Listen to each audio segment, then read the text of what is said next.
Hey everybody, we're doing something a little differently this week.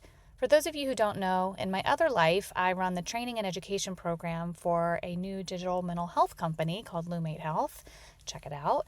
And we had a webinar recently where I got the chance to sit down with the preeminent psychologist, Dr. Anne-Marie Albano, to talk about how parents can manage their college student coming home for the holidays. And I thought perhaps, I don't know, there could be a few tips for you listeners, but even more importantly, if you're going home for the long winter break and you think maybe mom and dad or your parents or caretakers could listen to this episode and get a few tips on maybe how to tread lightly, just sit back, relax, back off, then perhaps you can share this episode with them. Have a wonderful holiday season, everybody, and we will see you in the new year.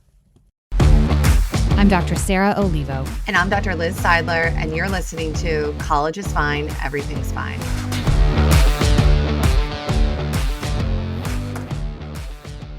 Right. Hi, we are live. This is exciting.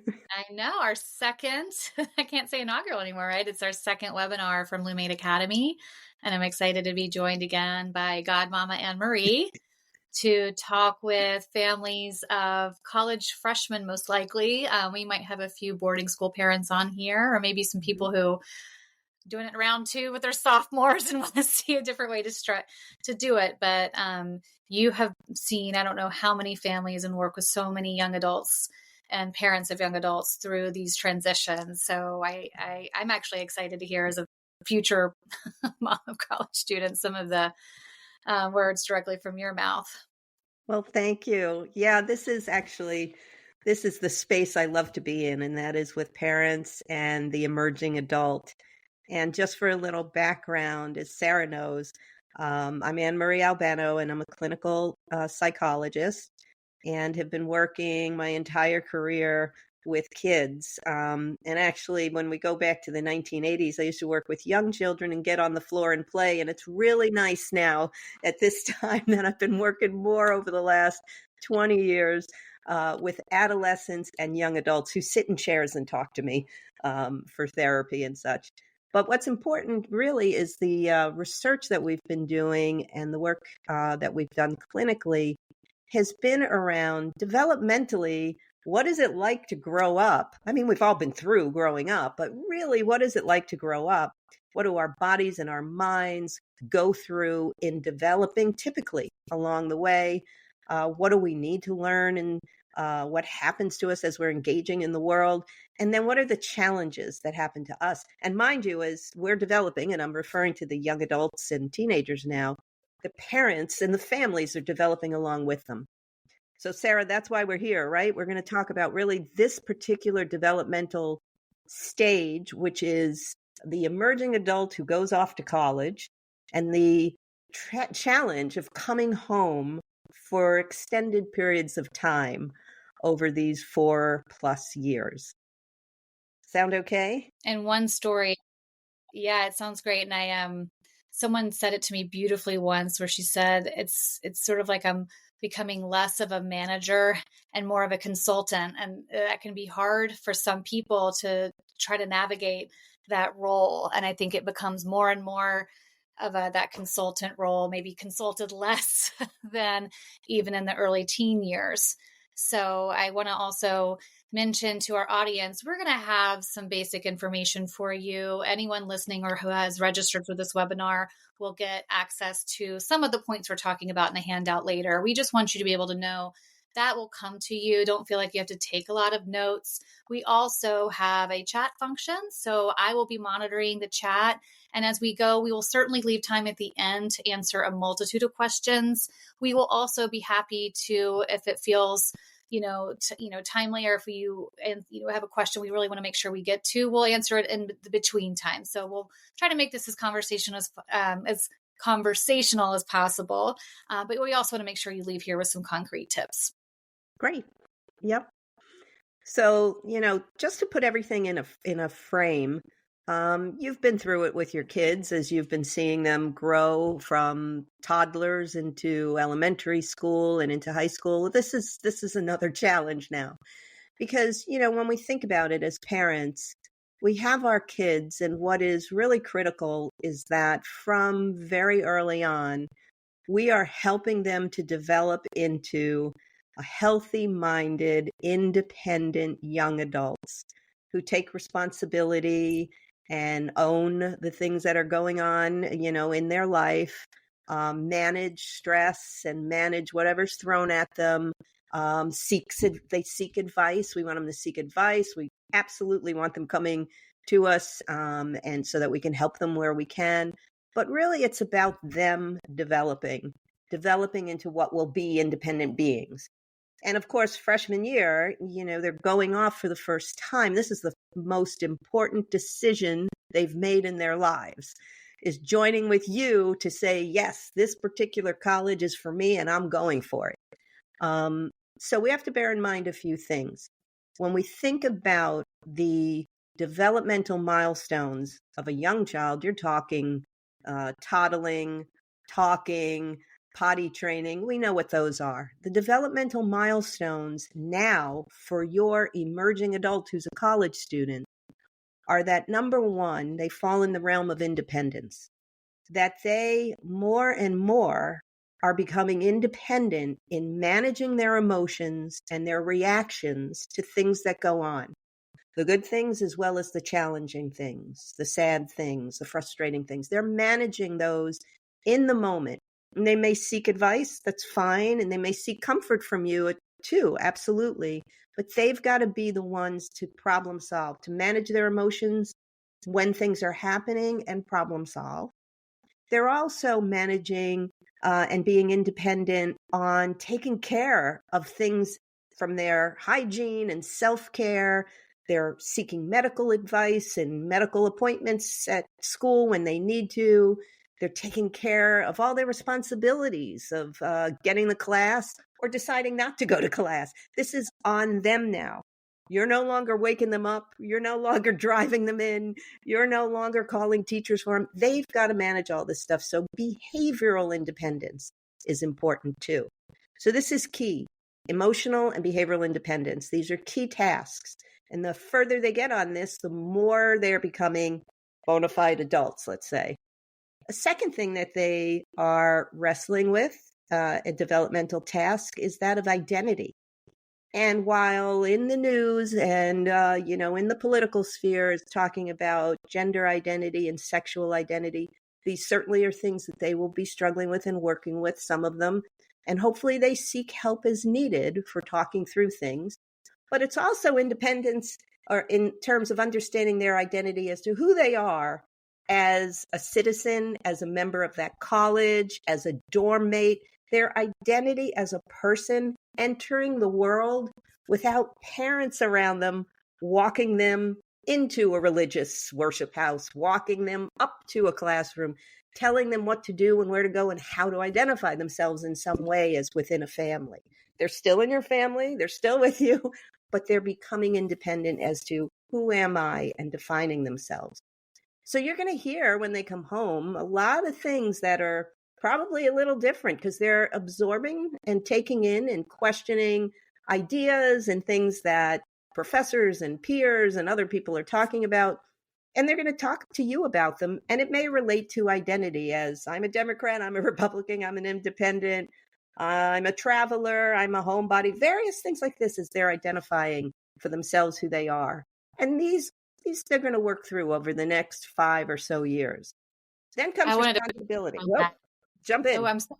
Rob. No, I just was going to say, something I notice a lot too when I'm working with college students is it's really normal for their identity for them to try on a few different hats at this time too. So I have certainly had the college students come in and be like, I'm just kind of in this phase right now, or I want to try this out. Or the parents might say one time they felt like they were this and now they're struggling and they're kind of more into this. And this is very appropriate. It's called moratorium, right? It's this idea of kind of expanding out various identities and then pulling back in and finalizing on that core sense of self. So don't be thrown if you see some change even within as they build their identity that might look, you might feel kind of some pendulum swings there. Absolutely. And I mean, I hear a lot from parents who Their kids come home and they'll tell me after the break, "Oh my gosh, he thinks he's a philosopher and he's telling us how to live our lives and the way we should be." And then like a year later, "Oh my goodness, he thinks he's the most medically informed because he's in pre-med now." These things change over time. So, but that's what this time of life is about. It's trying out new things and figuring it out. So the next thing too, then, in terms of tasks of development that take time, is taking on responsibility. And some of this is what we talked about with independence, filling out forms, getting applications in, all this kind of stuff on their own. But there's a lot of owning responsibility for their actions. So, look, I just got to tell you, I could not get my diploma from Florida State University for my bachelor's until I paid my $650 worth of parking tickets. They held it back. And, my mom's like, well, start working and you'll be able to pay it off, which was a good thing that she did that. I paid it off. But, it's things like that. They have to take responsibility for their actions. And that means if they sleep through classes and they have to go walk up to the professor, see him at office hours and talk themselves into makeups or what have you. This is important. It's owning it. It's learning how to say, I messed up and I'm sorry. And here's how I think I should resolve this and get advice. So it's things like that with responsibility. This is big. So these things are going to be happening and evolving because, of course, for them, there's more and more that piles on in terms of things to do as they're heading towards sophomore, junior, and then senior year. And then the last sort of a group of socialization tasks really involves being able to engage with other people. And this, again, is everything from living in a dorm, let's say, or in a house with other people and sharing spaces. It's about engaging with professors as well as teaching assistants. It's finding your way into different kinds of groups for interests to pursue things like sports and cultural activities and such. And it even works towards who you are, again, as a person in a community, broader than your family and your community of origin, but now your college community and beyond. So socialization is big. I have to say, back to my college days again in grad school, my mom used to say, I cried when I dropped you off at college, cried for 8 hours driving home from that college. From Florida State down south to Florida. And then I cried every time you came home because I would come home with like 3 carloads of friends because we lived near the beach, for spring breaks. And this continued through 2 grad schools. So imagine how long she went through all that. But that socialization is, getting used to being around all kinds of different people and how you're engaging with them and making relationships that last over the long term. So with that in mind, Sarah, where are we? What are we going to help these parents to know and be ready for as their Well, kids are coming home? we wanted to do a bit of an experiential exercise. No need to shout out anything, but when you're sitting at home, take a look and we want you to reflect on where you might be on these continuum. I'll say a little bit more, but just the exercise is going to be for you to think about where you are. And I want you to put, as I describe these things, a little blue check mark on where you are. And then I want you to think about or kind of guess at where your teen is and put a little bit of an X there. If you want to get really fun with it, if I do these with families directly, I might see, okay, where do you think your teen would put you? And where do you think your mom would put you or your dad would put you? So it's just something to think about because as we talk about the next set of skills, they're really going to be couched in these different areas. So the first one is, are you right or wrong? If you feel really polarized, right? If you feel like you are 100% right, no questions asked, and your college student is like, I am on a totally different page, you are wrong. Well, that is going to be something that potentially, if you find yourself on extremes, could lead to some tension. Right. And the same thing for holding on too tight. What that means is where instead of allowing them to have that independence, you are really trying to grab hold of and keep to how they were in high school. Or they might be holding on too tight and not really able to explore as much. Alternatively, letting go too soon, saying like, oh, well, you're in college now. All your problems are your own, or you're a student going off and maybe never calling home, never reporting back what's going on, right? So thinking about where the two sides might be on that independence spectrum. And then last but not least, heavy-handed versus laissez-faire, sort of my way or the highway in terms of the rules and boundaries, and everything you come back in is going to be just like it was when you were in 9th grade, 10th grade, 11th grade, same deal. Just because you're a freshman, nothing changes, as opposed to laissez-faire. You know what? Hey, take some risky behaviors. No big deal. You're 18 now, so it's all, above board.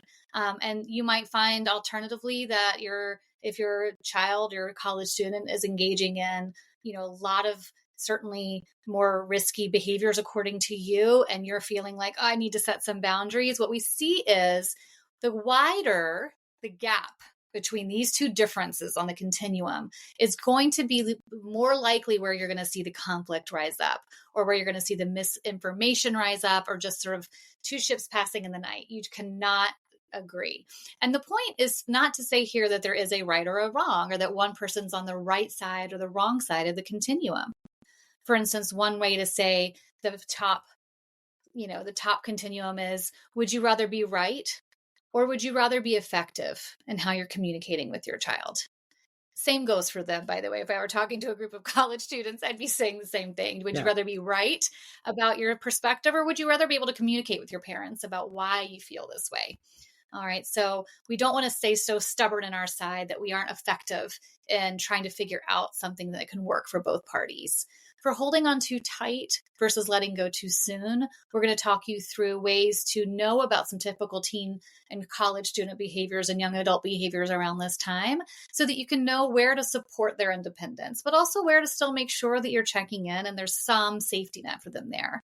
And last but not least, if you feel like you're trying to really think about setting boundaries, now is the time to really convey family values. What are the reasons behind some of the rules that you had? It's not just about them coming home at a certain time for curfew. It might be about a work ethic and making sure you feel alert for something you have to do the next day. So how do you start to, now that they're a little bit older, understand the values behind the rules?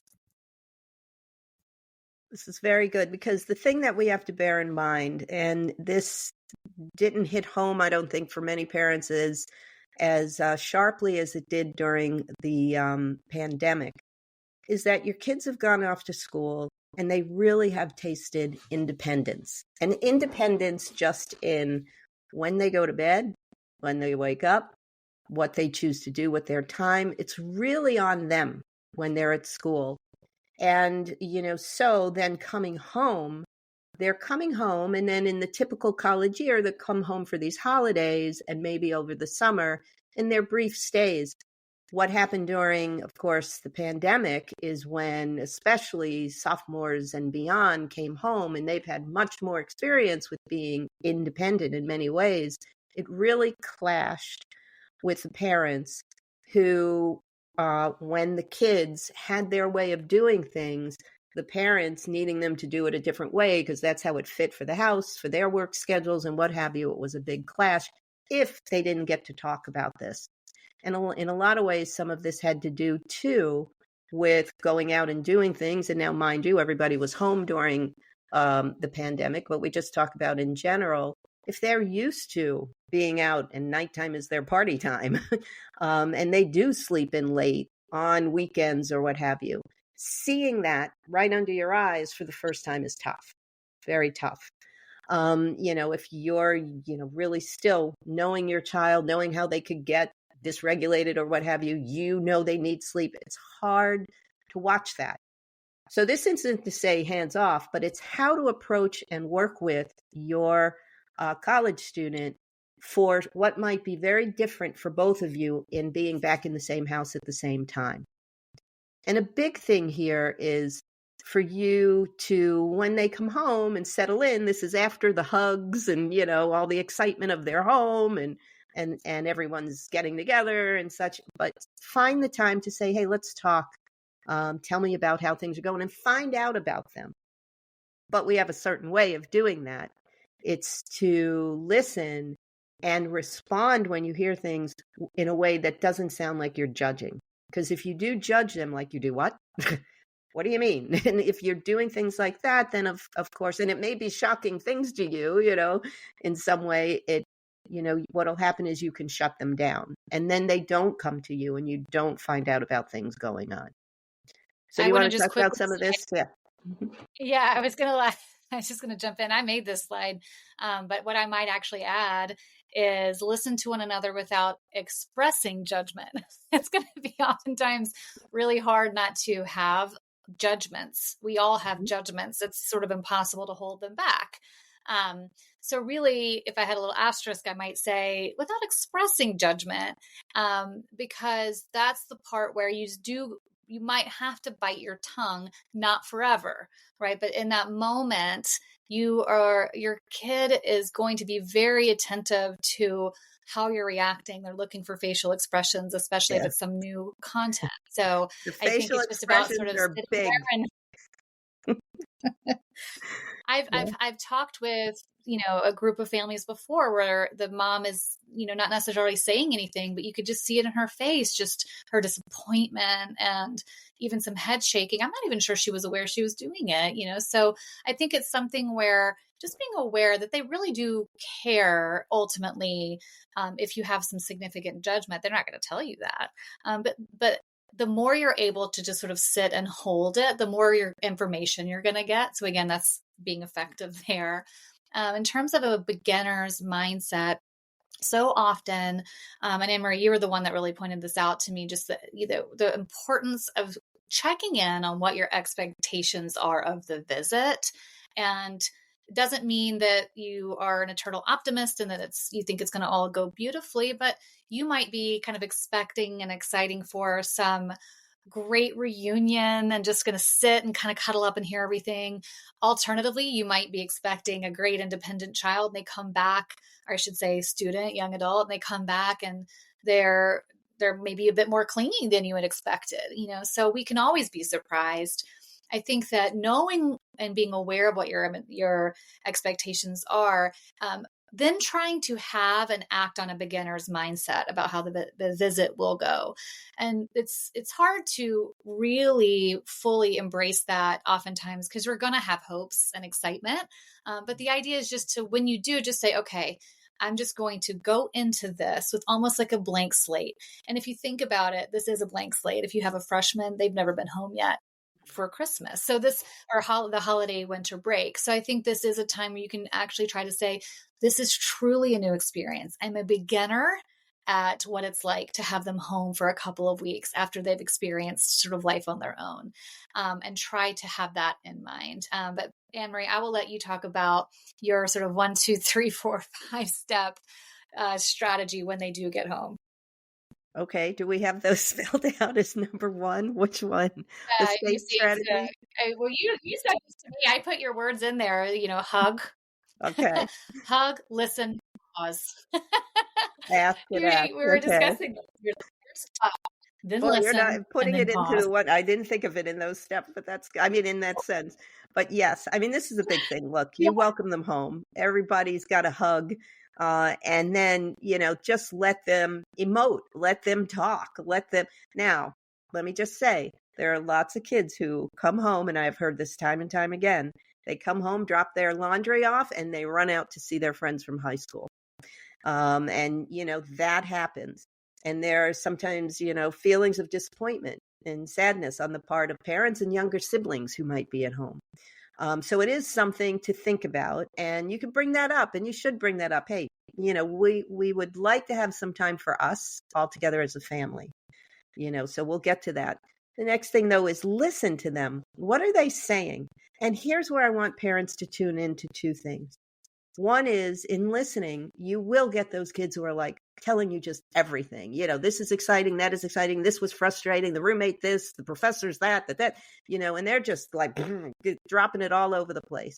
Okay, take it in, and this is where, you pause, and then you can ask some questions. about things that are going on. The fun stuff, as well as, well, it said you had a little bit of trouble with that professor. You went in to see them and they didn't listen to you about, what you were concerned about with that subject. What happened? Is there anything you want to talk about that and how to handle it? So that's, the kind of way to do that. Now, I also ask parents, though, to listen if you're not hearing anything. And especially if you're asking, how are things? Fine. How's your roommate? What's going on? Do you get along? We're okay. Or if you're not hearing about specific professors' names, let's say, or things about classes, not hearing names of other kids in the school that, they are lab partners with or anything. Those are times to really pay attention and listen to see, is your son or daughter getting out and doing things, meeting people, getting along, or are they a little more isolated? So there are sometimes we got to watch for the red flags. On the one hand, you got to watch that they're partying too much, in a sense, for those who are like all over the place. But then also, what about not hearing about specifics? And really, it's about not having names of people, especially people in the dorm and peers and professors, and not talking about anything that they've done, from attending a football game, if that's on campus, to, things that may be of interest to them. Watch for the lapses in that, because that might indicate some difficulties. Sarah, Okay. you want to go to the next slide? Yeah. I love this metaphor. You want to take this one? So this comes from a little bit of acceptance and commitment therapy, or for the person who created that therapy, Steve Hayes, he came up with this idea of dropping the rope. I think where it's really relevant here is because sometimes, and this is back to that being effective piece, oftentimes when people come home, and again, you might have had an expectation of something going to happen, or you're disappointed and you want to try to maybe convince your college student to be at home more, you want to be able to look out for some power struggles. And the idea behind power struggles is that essentially once you get into sort of that battle, it's like both of you are playing tug of war with a monster. And no matter how much you tug, you might get a little bit of a wiggle room towards your side of the line. But that monster is going to constantly be pulling harder. And he doesn't sleep and he doesn't need to eat, so that he's just constantly there. And you're going to be worn out by the time you do it. Your hands are going to be raw. So the best thing to do in order to win the game is to drop the rope. It's the only way that he won't win. So, Anne-Marie, I'm sure that you have examples where you've seen some of these power struggles happen, where it's just like constantly you're just watching them play that tug of war. Yeah, the big ones that are going to come up for some families. Number one is going to be around independence, in the sense of my time is my time now. And so for parents who, you want to see your kids, you have things you want them to do, maybe with extended family members, and also you the way you run your house, it's under your control for it to be calm and quiet, and you can sleep peacefully knowing who's all tucked into their beds. But your college student is home and they want to be out. And they want to be in charge of their schedule. And so you start, struggling with that, and fights go on. So this is something to think about. How to drop the rope and then say, we get it. You have your independence. No, we're not hovering over you while you're at school. But let's take a breath here and let's talk about, you want to be out with your friends or this and that. We understand. What though, let's think about what could we do together, and what are the things that we need to put on the table that are really important to us as a family, visiting the grandparents, whatever, these things, letting us know where you are and what time you will be home so that we can sleep at night. Letting us know in advance if you're not going to be in, or at least with a reasonable amount of time. Can we talk about this if you're not going to be home for dinner? because we have to come to an agreement of what's comfortable for everyone, respecting your independence, but respecting us as parents, and having the house and this family that we are, and everyone who loves you, respecting that too. So this gives your college student, you approach it that way. Let's meet and figure this out. So we're respecting one another, and you're not telling them how to be, and you're not telling them they can't, but you're asking them to open their minds to working with you. And then you'll also hear about some things that may be, really important for them. Maybe there is someone they're interested in, and now they're a little more open to telling you about that, or who knows. But you get the gist of, not struggling with them, but all right, stepping back. I hear that it's important for you to see your high school friends because you feel you're losing contact with them. You haven't seen each other. We get it. We get it. Does it have to be on the first night of Hanukkah or Christmas Eve? Does it have to be the night when everybody's going to be here? Can we think about that? So this is what Drop the Rope is about. Yeah. Then all right, know your limits. Yeah. Yeah. And this is a big one.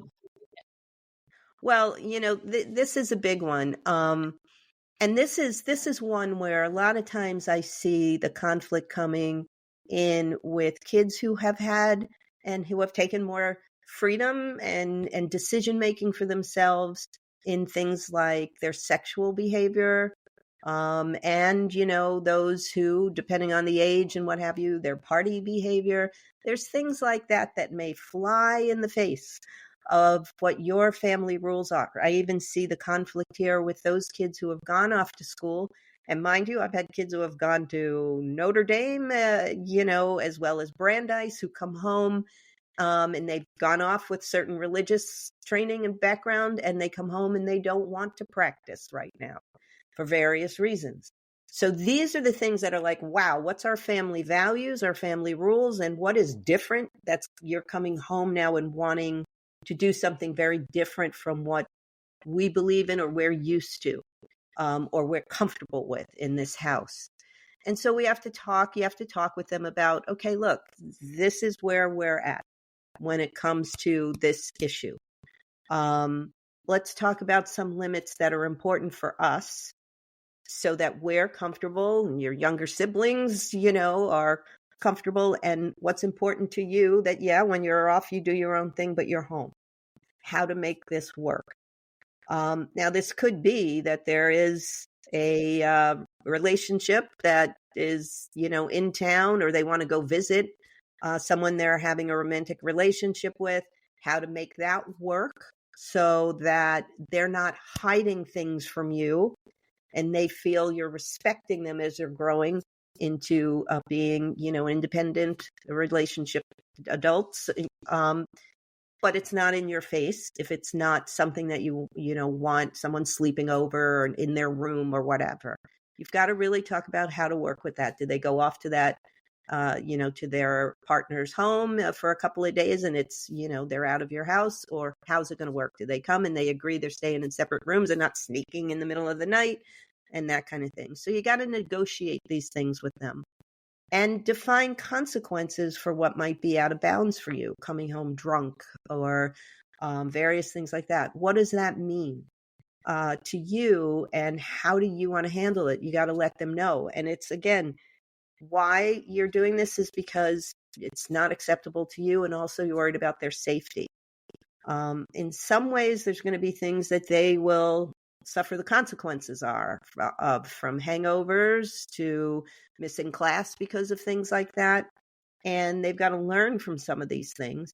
And then in other ways, we have to keep our ears open and listen carefully so we hear whether there's high risk stuff going on that you then need to work a little with your teen. Again, reflecting is, you missed several weeks of class because you were partying, fraternity, sorority rush.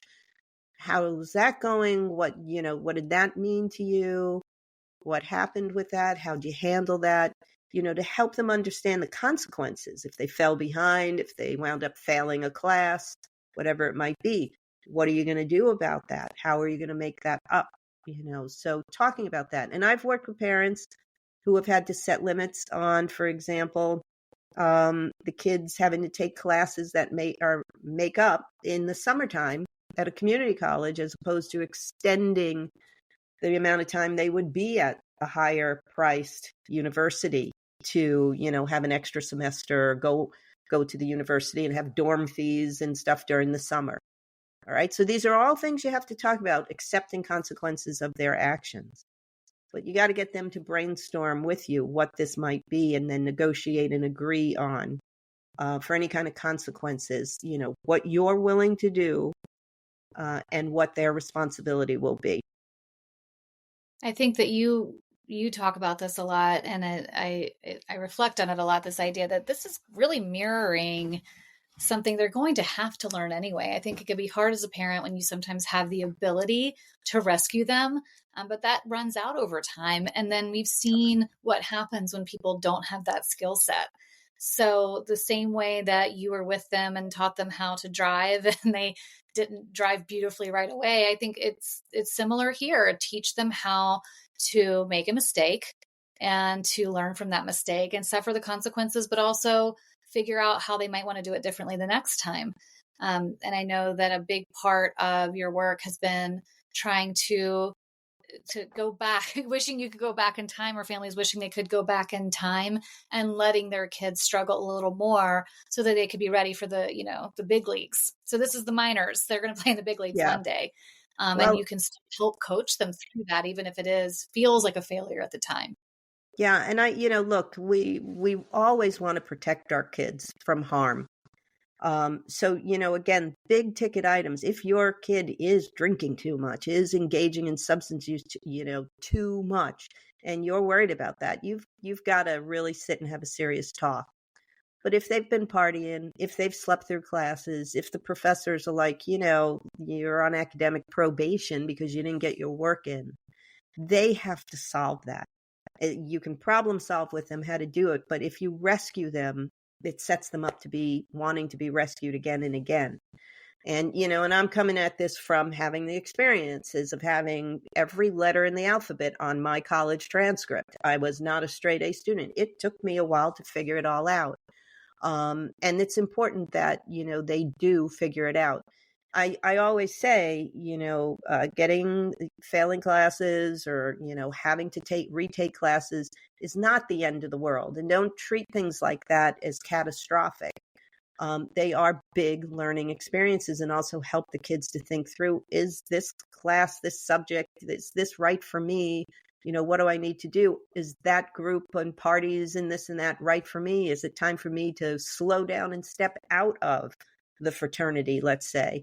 They've got to come to those decisions with your guidance, but they won't come to them if you tell them what to do and if you step in and fix things.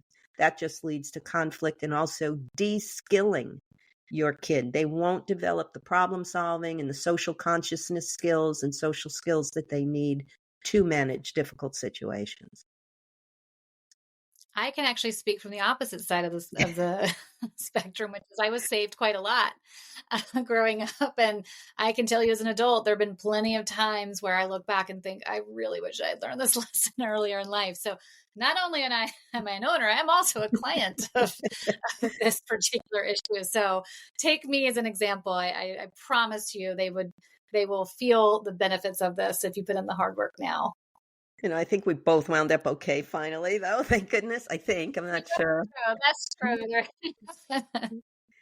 On managing the stress, one of the things I want parents to look into, and I had to do this for myself when I became a parent, what are we afraid of from our own past, our own histories, or the people around us that we knew and saw crash and burn? What are we afraid of that, we are catastrophizing too much in advance, given what our kids are telling us?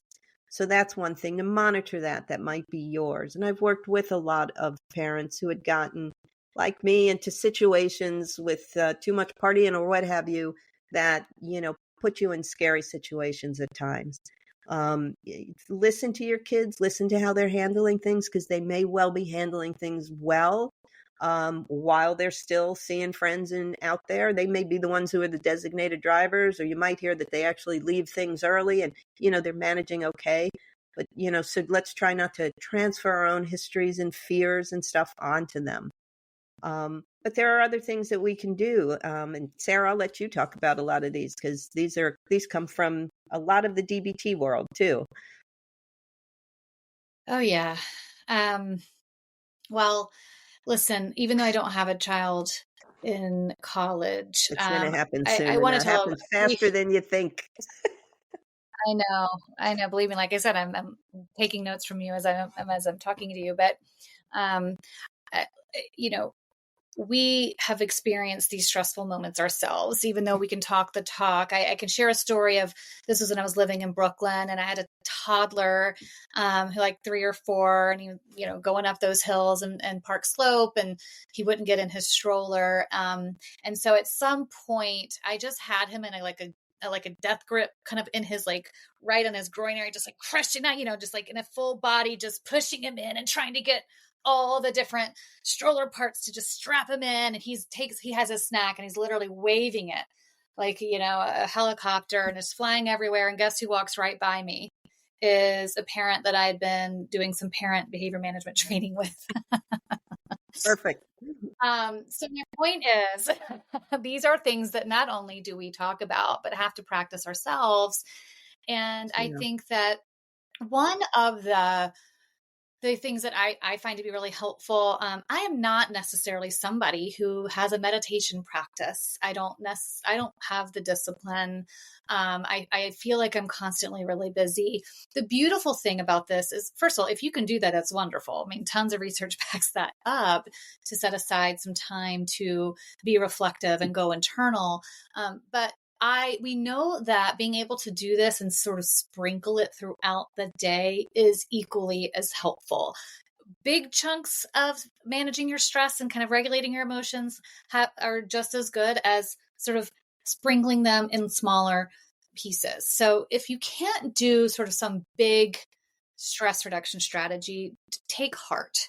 You can give yourself smaller pep talks for the day, have those mantras, take in a few purposeful breaths. Just one thing that we say here is practice them when you're calm, so that you're not just ready. It's not like you decide to run a marathon and just run that day, the 26 point, whatever miles. You do need to work your way up to these strategies too. So practice when you're calm. Make habits to put these into sort of some daily practice. Sometimes if I'm washing dishes, I'll be like, okay, this is a good time. I got to multitask, heaven forbid, but I can still practice doing some breathing or checking in. Tapping into your support system. You might have some friends who've been through this before. I'm a big advocate for making sure that part of my parent crew have older children, so I can say, hey, what have you done? What's coming next? So, we don't just talk and listen to things like this webinar. Talk to somebody who's had this experience before, who you trust their opinion, and see what they have to say. I also think it's not cheating to put Post-it notes up and to set apps for yourself, or to put a little calendar reminder in like little 15-minute increments if you can, so that even scheduling it in if that's what it takes. So those are some things that have worked for me. I've drank the Kool-Aid. No, and this comes from dialectical behavior therapy, a form of cognitive behavior therapy, and also from acceptance and commitment work. I will say one other thing that came out of research that was conducted through the pandemic.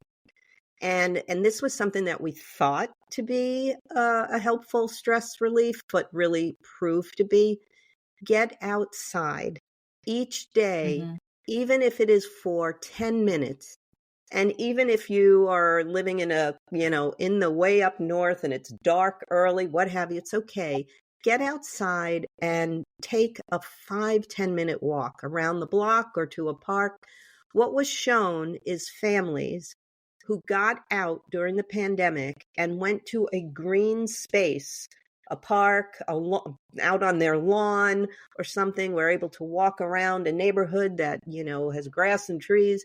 If you can get out and do that for about 10 minutes, what was found is parents' level of stress during the pandemic were lower. Parents reported more satisfaction, better connection to their kids, and less depression and anxiety. And the kids who also got out into green space also fared better with their mental health as compared to families that were shut in and had no or didn't go outside. So and my husband has me do this. And when I'm stressed, he's like, take a walk. and it really, you really have to get out and take a walk. So do something like that. Try to get outside, stretch, smell the air, and, and let the relief of just walking outside and doing something physical for a little bit, help you out with stress reduction. And I tell kids this, of course, when you tell your kids to do that, they're like, Mom, you don't know, you don't get it. But as a therapist, I can tell you, all my college students take walks. All of them take walks. Next slide. Yeah. Yeah, I also want to say actually a quick little tidbit that which is a parenting hack. Just add water.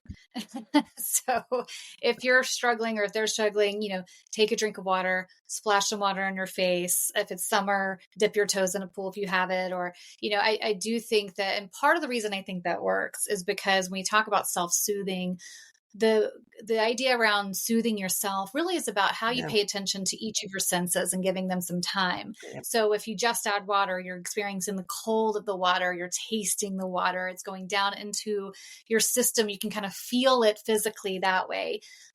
When you're going outside, you're able to hear nature in a different way. You're able to smell the different smells of outside. So it just engages more of your senses.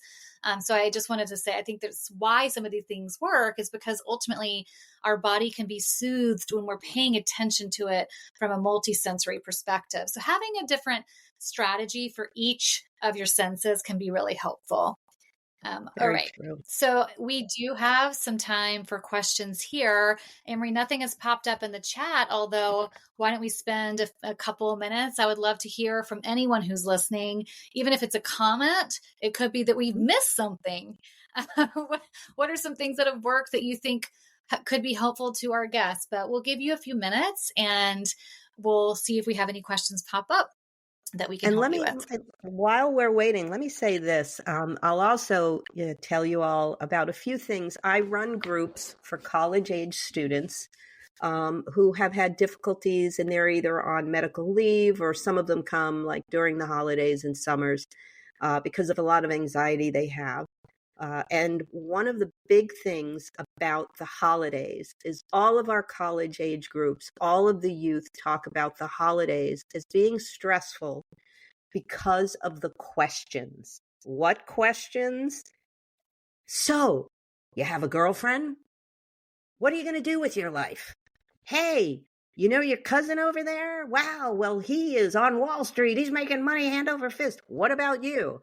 It's the questions. We go through so many role plays and stress reduction techniques and how to deal with this kind of conflict that comes up, because what happens is the old uncles and aunts and relatives who come over are interested in the kids, but they don't know your son or daughter the way that you do. And these questions get popped at them and they get so anxious about it. When they feel either they're being compared to someone else, or if they haven't figured out what they want to do, if they don't have these things going on that they're being asked about, they start internalizing that they're looked at as failing and they feel like they're failing. So this is one of the things just to be mindful of is, your kids don't need to have the answers to these questions. I don't care if they're 20 or 29 or 30. You don't have to have them. I tell them, you don't have to have answers to these questions for the people who are asking them. You just say, I haven't decided any of these things yet. And you sort of move along or change the topic, and recognizing who that uncle or aunt or whoever it is, that they're maybe well-meaning or they may be a bit curious and intrusive, but we work on how to manage anxiety about these things. And why those questions also are so big is because they actually hit on these developmental milestones. I mean, Jeffrey Jensen Arnett is the big developmental psychologist. We have a link to one of his books, Getting to 30 is the name of his book, making it through the 20-something years. He has studied emerging adulthood. And he calls it the age of in between, the age where kids are between 18 to 30 something, where they're finding themselves and figuring it out. And they're taking longer to do that these days than in past days. So this is that age. And these questions cause anxieties because these things do make kids anxious. It's about figuring it out. But they don't have to do it in the 4 years of college. Let's bear that in mind. It's not 1950 where you get a college degree, buy a little pink house and set up and have a family. It takes longer now, and that's okay.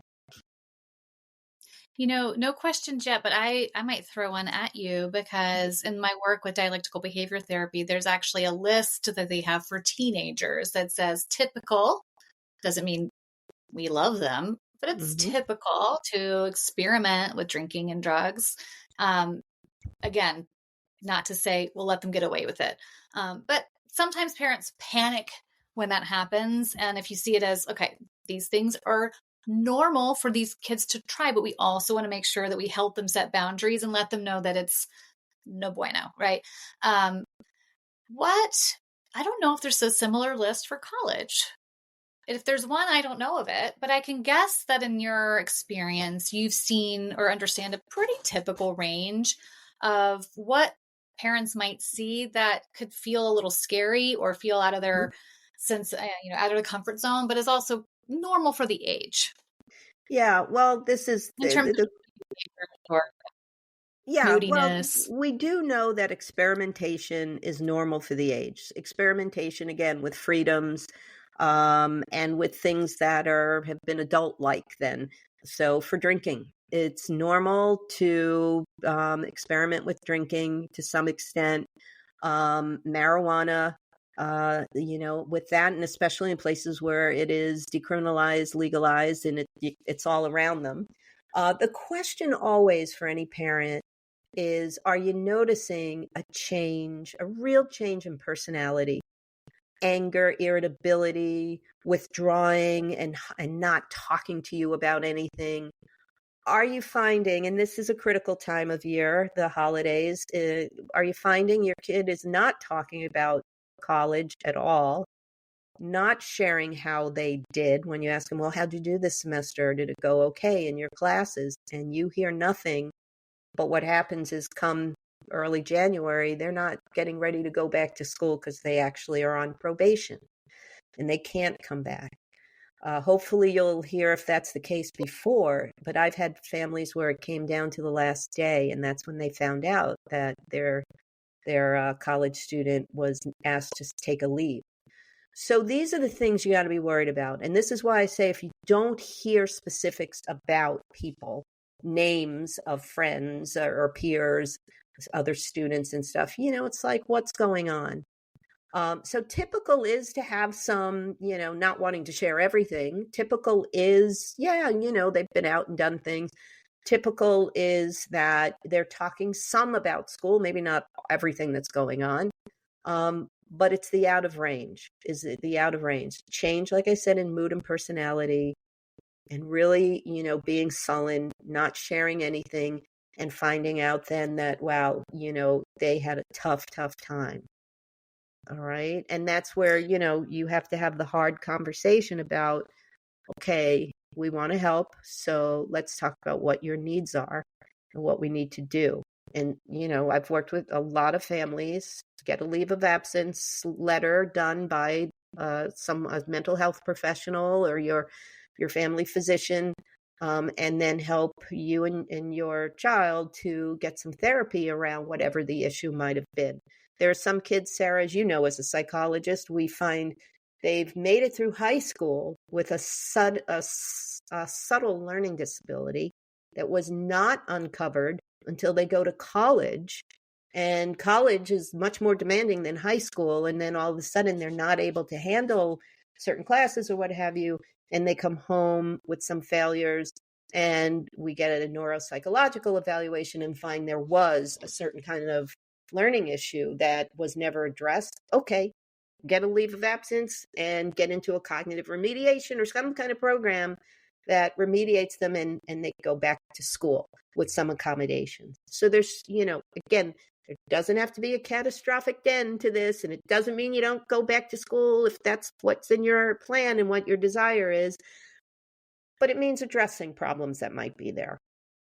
Yeah, I certainly, and not that I think we expect that from, the majority of the kids that come home. And when it does happen, it can be a really great way to correct course and Right. to get some help people understand accommodations that they need. Right. Society, when you're in high school, the whole kind of system sets you up to have a bit of a schedule and to have not a lot of free time. So you're a bit more, it's almost like a well-oiled machine a little bit more. And when you go to college, suddenly you have to start to drive or be the engineer Yep. yourself. So I think that it's nice to hear you say that you've worked with these families. And yes, same here Mhm. where, there has been a pretty big surprise.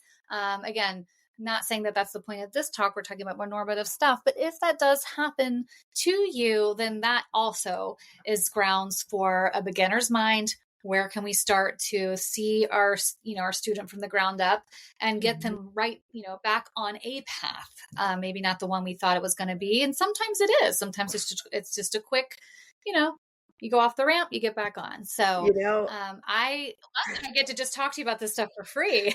yeah, no, I That's got to great. say, Sarah and I shared the same posts, the same mentor, different years. I think I was there 20 years before you, but Dr. David Barlow was my postdoctoral mentor and Sarah's doctoral mentor. And as a new postdoctoral fellow and managing people for the first time, I got into some oh my gosh, conflicts with folks.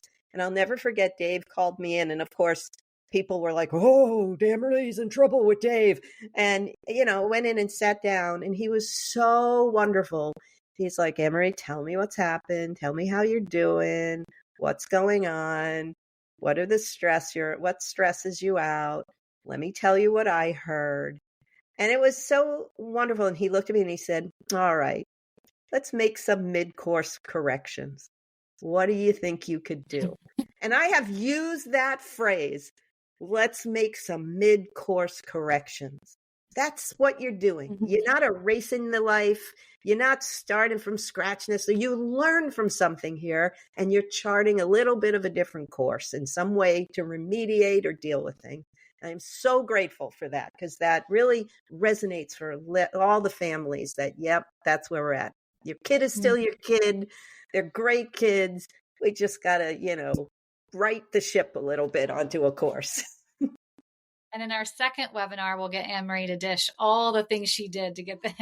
Oh, let me tell you, there's a lot. Yeah. Thank you so much. Do we have another And slide with all those so people can see what yes, they're... thank you. I was going to say we have the fact that we didn't have any questions. I think, I always like to say, well, I guess we just answered everything in our talk, but let me share with you some of the resources, and everyone will get these in an email after the fact. So don't feel like you have to screenshot or anything like that, but just take a quick scan. There might be some things before you get that email while it's on, your mind that you want to take a look at. And we try to create a few different ways, for people to read some books if you want to dive deeper, go to some websites. Of course, ours, we always try to update some of our content based on our webinar so that there's resources for you to see there. We included some that are specific to the college population as well. And then a couple of podcast episodes that talk about the skills that we discussed here. If you feel like you just need something in your ear while you're, like I said, doing the dishes, needing to multitask. So we will share that with you. And we want to thank you so much. If you need or know of anyone who does need some actual help in a more meat and potatoes CBT way, please scan this code or go to our website. We're always welcome. If this feels like the person we speak to doesn't need, if we're not a right fit, we always try to make sure we help them connect to someone who is. But we would love to hear from you if you ever need some additional help. And thank you so much for your time tonight. Good night, Anne-Marie. Thank you. Thanks, Sarah. Thank you to our guests for sharing their stories and their advice. This podcast is for college students, and we want input by college students, so please reach out by text, email, or voice memo to collegesfinepodcast@gmail.com or 929-500-2231. Tell us your story, give us tips on topics you'd like to hear, or give us feedback about an episode. Follow us on TikTok and Instagram at College is Fine Podcast for episode announcements and resources. And last but not least, if you enjoyed today's episode, please subscribe to the podcast. Every hit of that plus button helps us keep going.